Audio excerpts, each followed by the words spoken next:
Joining us now for further analysis is Dr. James Dorsey, who's Adjunct Senior Fellow at the S. Rajaratnam School of International Studies at NTU.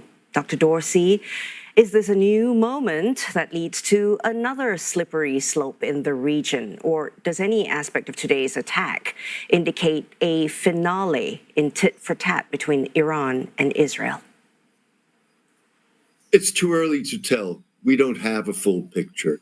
If I were to draw, let me put it differently. What we're doing right now is reading tea leaves. The way I read these tea leaves, but it's speculative and could be altered at any given moment, is that both sides seem to be determined not to have this escalate out of control into an all-out Middle East war. With other words, the Iranians have been very circumspect in their description of what happened and downplaying it. The Israelis so far have seem to have focused on military targets, not on nuclear or oil facilities, which would have been a much more escalatory move. What we don't know is whether there were any casualties. We don't know how effective these attacks were. And we also, seemingly, these attacks were primarily carried out by drones or unmanned aerial vehicles. And it's questionable whether the range of those vehicles is great enough for Israel to launch them from Israel itself, in which case the question is, where were they launched from? And does that draw others into this conflict? So I think we really do need to wait and see and get answers to the many questions before we can assess.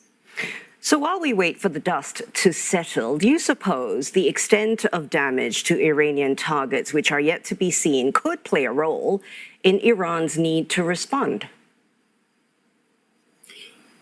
Definitely. And it may very well be that Iran feels a need to respond.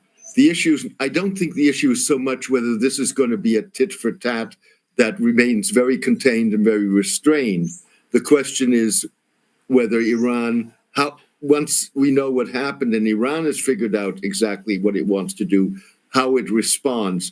It's with other words, these are countries that are responding to each other and they're responding to each move.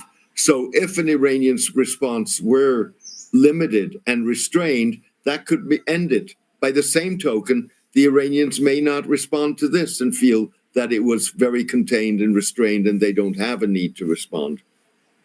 As for concerns of a wider war in the Middle East, we do know that Iraq has closed its airspace, and then Reuters and AFP say that Syrian air defense forces have intercepted missiles and shot them down. Are we indeed seeing widening here, Dr. Dorsey? I don't think we're seeing a widening yet. What's clear is that the Iraqis don't want to be dragged into this. The Turks don't want to be dragged into this. The Iranian foreign minister was touring the region in the recent days, including the Gulf states and Saudi Arabia. The Gulf states have made very clear they're not going to open their airspace to the Israelis or to the Americans using military bases and facilities that they have in the Gulf. And in fact, what you saw most recently was a joint Saudi-Iranian naval exercise, almost unprecedented in recent history, in the Gulf of Oman, which clearly was designed to enhance confidence between the two parties in terms of responses to an escalation in Middle East hostilities. And right now, the United States is waiting to see if Israel's targets were limited to military targets or if they went beyond that to include Iran's nuclear and energy facilities. It's still an unknown. How will the American posture towards Israel shift, you think, if there's evidence of overreach in this latest attack? I'm not sure that we're going to see a shift. We are 2 weeks before an election. Iran is a bipartisan issue in the United States.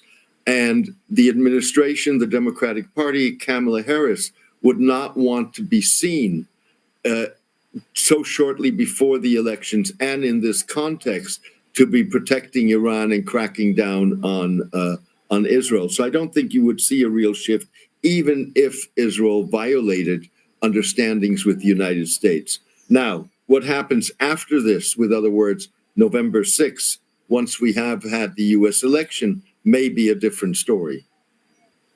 And as for the American military assets that are there in the region, the F-16s and so on, how big a role do you think these play in whether Iran decides to retaliate?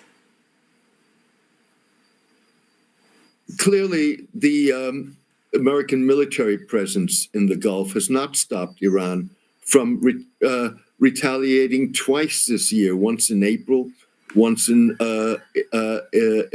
October 1, in response to Israeli actions. I don't think that that's going to make the difference. I think much more important is what Iran considers its own interests.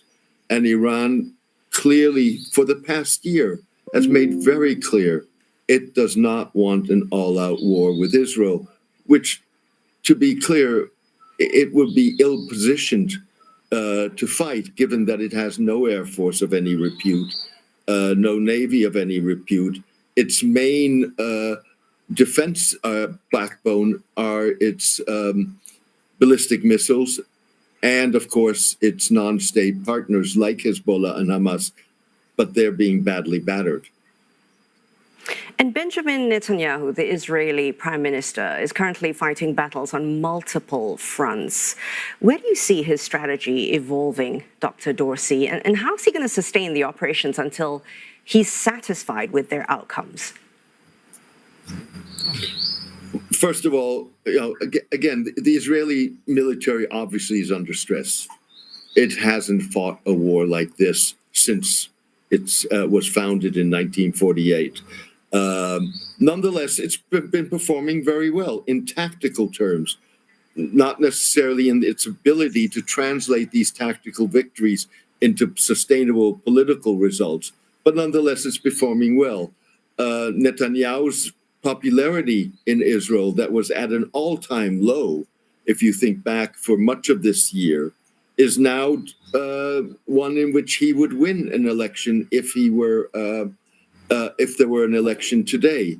So his interest is in sustaining these military operations until he can produce a sustainable political result. And the question is whether that he can do that in terms of reshaping Middle East politics, in terms of forcing solutions on the Palestinians and on the Lebanese. So far, that has not worked. Appreciate your insight very much. Thank you, Dr. James Dorsey from the S. Rajaratnam School of International Studies at NTU.